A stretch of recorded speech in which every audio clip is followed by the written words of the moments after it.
guys, welcome back to another reaction video. I'm your girl Meosha Bean. We're jumping right into part 3 of George Carlin, the 3 categories of brainwashing. And this category is word and language manipulation. Let's check this out. I'm excited to see what this is about.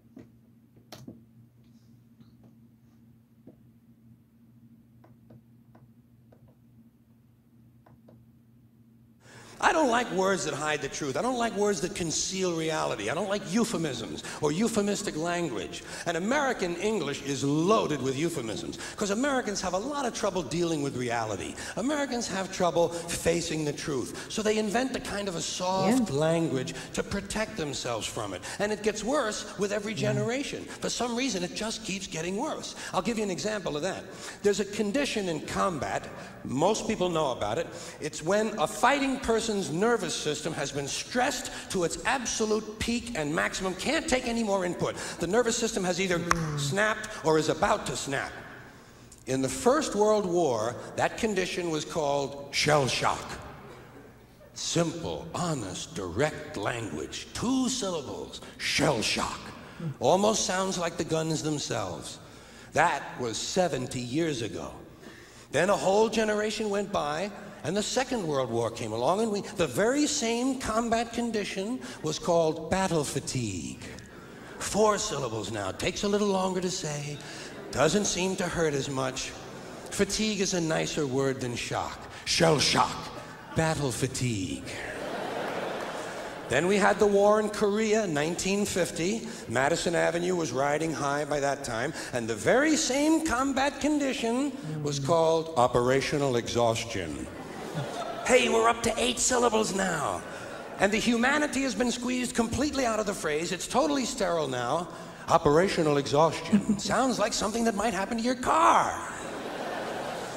Then, of course, came the war in Vietnam, which has only been over for about 16 or 17 years. And thanks to the lies and deceit surrounding that war, I guess it's no surprise that the very same condition was called post-traumatic stress disorder. Still 8 syllables, but we've added a hyphen. And the pain is completely buried under jargon. Post-traumatic stress disorder. I'll bet you if we'd have still been calling it shell shock, some of those Vietnam veterans might have gotten the attention they needed at the time. I'll bet you that. I'll bet you that.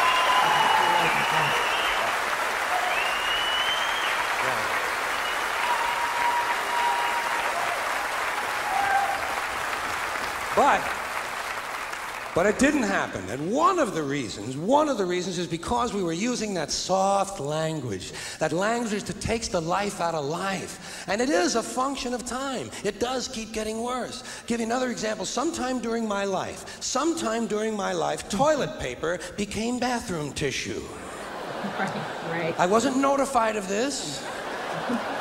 No one asked me if I agreed with it. It just happened. Toilet paper became bathroom tissue. Sneakers became running shoes. False teeth became dental appliances. Medicine became medication. Information became directory assistance. The dump became the landfill. Car crashes became automobile accidents. Partly cloudy became partly sunny. Motels became motor lodges. House trailers became mobile homes. Used cars became previously owned transportation. Room service became guest room dining. And constipation became occasional irregularity. When I was a little kid, if I got sick, they wanted me to go to the hospital and see the doctor. Now they want me to go to a health maintenance organization or a wellness center to consult a healthcare delivery professional. Poor people used to live in slums. Now the economically disadvantaged occupy substandard housing in the inner cities. And they're broke. They're broke. They don't have a negative cash flow position. They're fucking broke. Because a lot of them were fired. You know, fired. Management wanted to curtail redundancies in the human resources area. So many people are no longer viable members of the workforce. Smug, greedy, well-fed white people have invented a language to conceal their sins. It's as simple as that. The CIA doesn't kill anybody anymore. They neutralize people. Or they depopulate the area. The government doesn't lie. It engages in disinformation. The Pentagon actually measures nuclear radiation in something they call sunshine units. Israeli murderers are called commandos. Arab commandos are called terrorists. Contra killers are called freedom fighters. Well, if crime fighters fight crime and firefighters fight fire, what do freedom fighters fight? No. They never mention that part of it to us, do they? Never mention that part of it. And I'm enjoying this. This is good. And some of this stuff is just silly. We all know that. Like on the airlines, they say they want to Oh pre-board. my God, thank you. Yes. He literally just spoke to my soul. Like, pre-boarding. What? We're all getting on the plane. What is pre-boarding? Why do we want to pre-board? To feel significant, to feel special? Like, what is that about? I digress.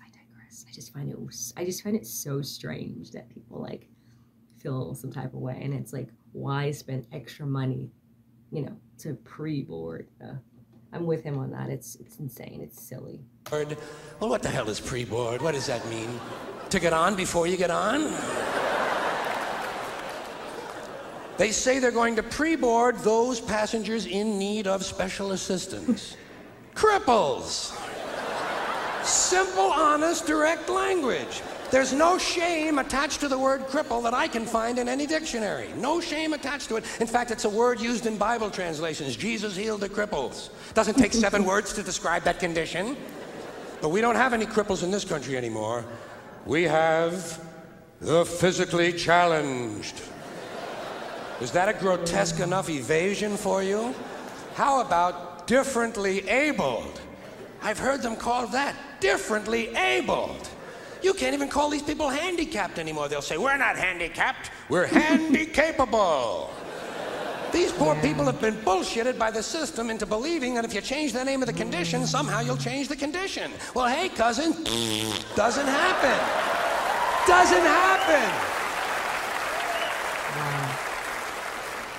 We have no more deaf people in this country, hearing impaired. No one's blind anymore, partially sighted or visually impaired. We have no more stupid people. Everybody has a learning disorder. Or he's minimally exceptional. How would you like to be told that about your child? He's minimally exceptional. Oh, thank God for that. Psychologists actually have started calling ugly people those with severe appearance deficits.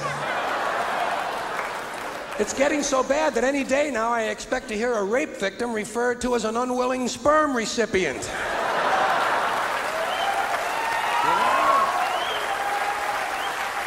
Wow, that's good. And we have no more old people in this country. No more old people. We shipped them all away, and we brought in these senior citizens. Isn't that a typically American 20th century phrase? Bloodless, lifeless. No pulse in one of them. A senior citizen.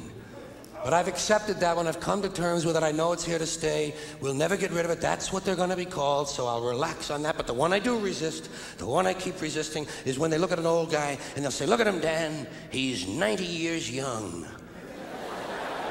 Imagine the fear of aging that reveals. To not even be able to use the word old to describe someone, to have to use an antonym. And fear of aging is natural, it's universal, isn't it? We all have that. No one wants to get old, no one wants to die, but we do. So we bullshit ourselves. I started bullshitting myself when I got to my 40s. As soon as I was in my 40s, I'd look in the mirror and I'd say, well, I guess I'm getting older. Older sounds a little better than old, doesn't it? Sounds like it might even last a little longer. Bullshit, I'm getting old.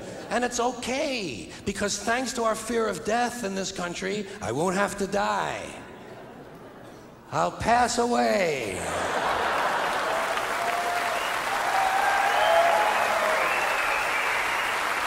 He's right, man. He's right. Or I'll expire like a magazine subscription. If it happens in the hospital, they'll call it a terminal episode. The insurance company will refer to it as negative patient care outcome. And if it's the result of malpractice, they'll say it was a therapeutic misadventure. I'm telling you, some of this language makes me want to vomit. Well, maybe not vomit. Makes me want to engage in an involuntary personal protein spill. Thank you all.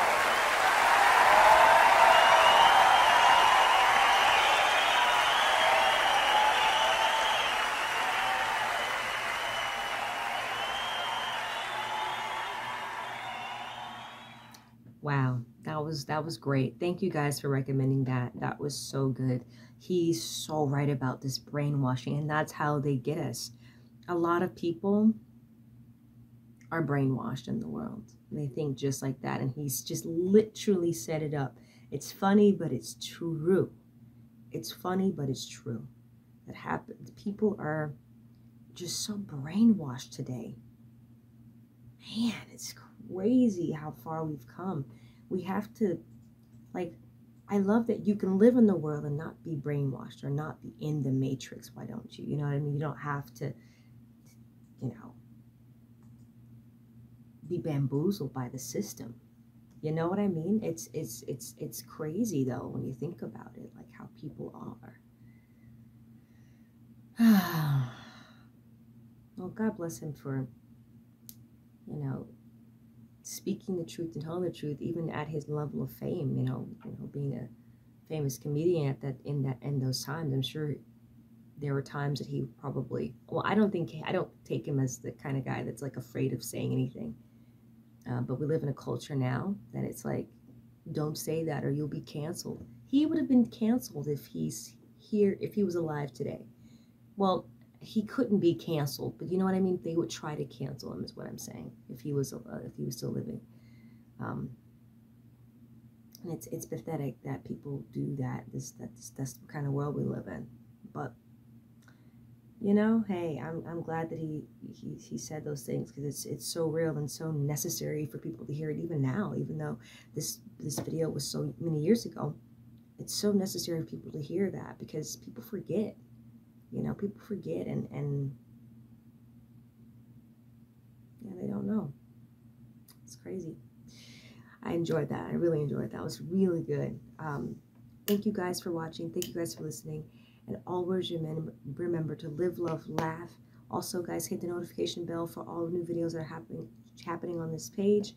We're posting every week up until December. I'm taking a hiatus. I'll see you guys in January after the end of this month. I'll be out with my family, going on, like, just taking a break from social media altogether. But I'll be back with a lot of bangers for 2023. But we're going to keep rocking. I'll have videos coming out until the end of this month. But thank you guys again for all your love, support. Thank you guys for subscribing. You guys are awesome. And have a great night. Have a great day wherever you are in the world. I'll see you guys next time. Peace.